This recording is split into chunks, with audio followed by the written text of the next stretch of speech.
Sister Louise, what do you think is Louise de Marillac's gift to the church? When we first ask that question, or when I first reflect on that question, it's always the same. What does a woman who lived and worked 350 years ago, a half a world away, have to say to anybody in the 21st century? And yet her world was not so different from our own. Her world was a world where the church was trying to adjust, to adapt after a council. For the French of 17th century, it was the Council of Trent.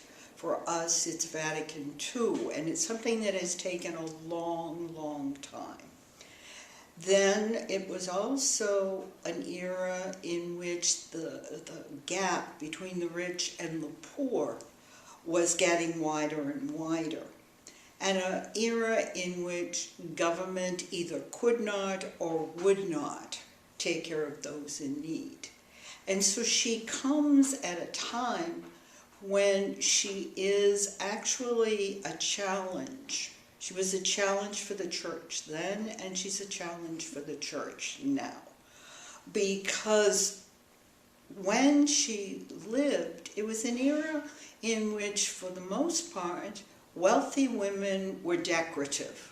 They weren't expected to think, much less to act, and poor women had very little in terms of rights or privileges. They did the things that other people didn't want to do.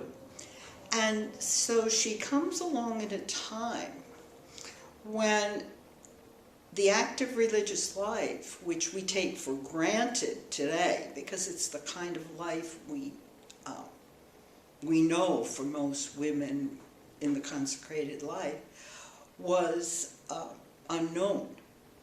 And she and Vincent de Paul and the first Daughters of Charity were flying blind, if you will.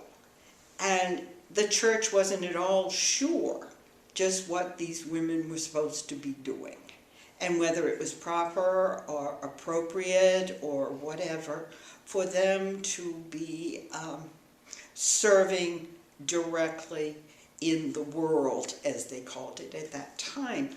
So it took two special personalities, Louise de Marillac and Vincent de Paul, to lead the church, not just religious life, not just service, but to lead the church forward in a recognition of its obligations to those in need. And she brought, at that time, an awareness of the role of women in that mission of the church.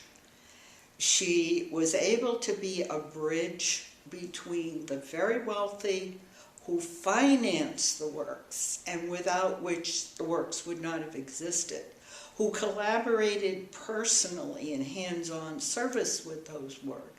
But they did that with village girls. And this was a gap that was huge at the time. They never worked together. They were the wealthy and the domestics. And she was able to bring those two worlds together because she was from the de Marillac family. She was from a noble family. And yet she was also able and comfortable, as Vincent de Paul was, with the very poor and the peasant girls with whom she not only worked, but lived and formed. So she had a vision of religious life, or our particular form of active consecrated life within the church, but she always saw, as Vincent did, this as a work within and of the church. And she was, in her way, as the sisters were, as Vincent was, the face of the church for the poor of that